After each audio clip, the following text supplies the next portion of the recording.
gonna do is I'm actually driving to my wife's boss because he needs an oil change on one of his fleet vehicles. And you know, I always try to do somebody a solid to not spend too much at a shop to do something as simple as an oil change. And he's also having an issue with, I guess, the oil control valve or something like that. It's a Chevy Malibu, so I'm expecting a disaster. But I'm here now. I'm going to change the oil, and then we're going to see what's up. Oh, there it is. What the hell happened there? Unload the ramps.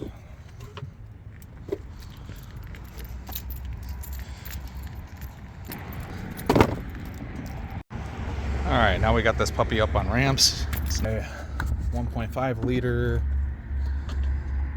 Ecotec 5W30. All right. Yeah, I'm gonna be honest. I was expecting a whole like splash shield to be underneath here. Looks like it's 15. Yep, that's the ticket. Kind of sludgy. Oh God, where'd it go? Get it before it fills up. All right, got that all sorted. Now we can just drain. Okay. So it looks like we got a little bit of string activity going on here. So we're almost empty. So what I'm gonna do is, since this only requires 4.6 quarts and we have a 5-quart bottle of oil, I'm gonna pour just a little bit of oil, so that way it kind of just shoves the rest of this old oil out. Pull the dipstick, put the dipstick in here, and then just sort of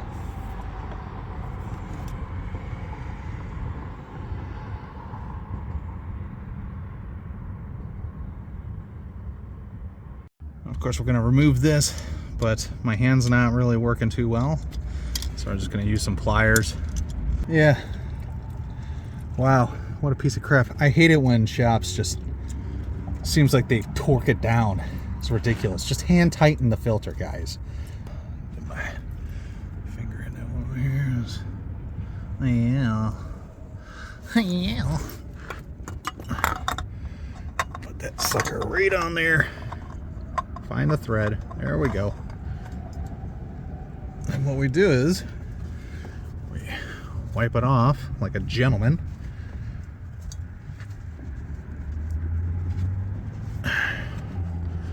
Always be a gentleman. Find a towel, folks. Find a towel. And it's just a hand tighten, guys. Doesn't have to be that serious.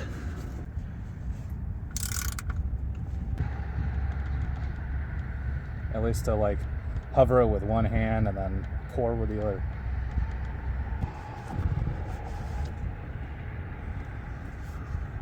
Just some housekeeping. So now we're just gonna start it up, run it for a little bit, and then shut it off, and then wait for our oil to get to the bottom, check our levels. All right, we just did a warm-up cycle. We're gonna let it sit, let the oil settle to the bottom so we can check the true levels. All right, so I pulled the oil control valve exhaust side. Doesn't look like, can we focus? There we go. I don't see much metallic anything in the screens. I think that's just sunlight right there, but nothing like glittery is popping out. No gunk and wearing. So I'm gonna wipe this off, I'm gonna clean it, and then move on to the intake side and inspect that.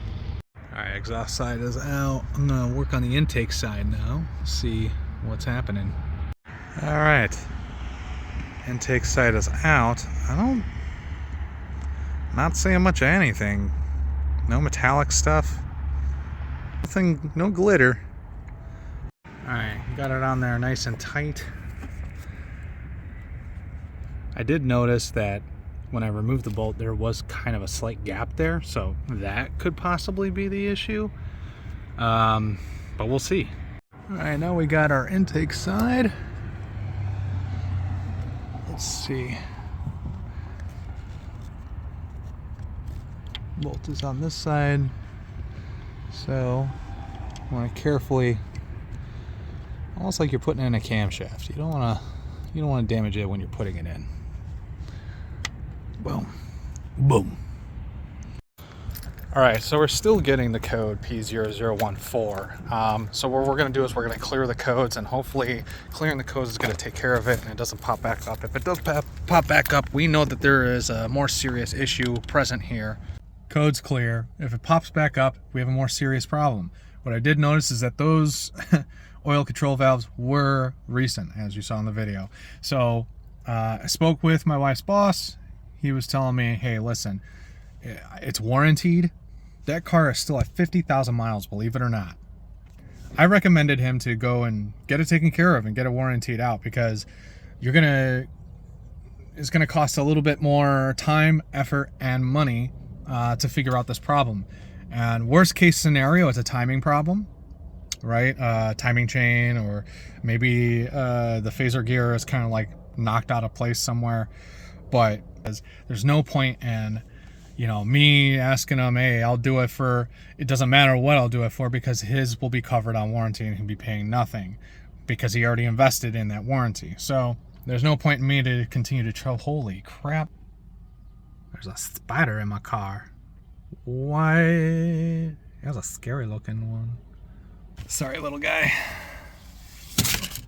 I just think the guy's crawling all over me somewhere because he disappeared. See you in the next one, and go from there. Subscribe and like and all that other cringy crap.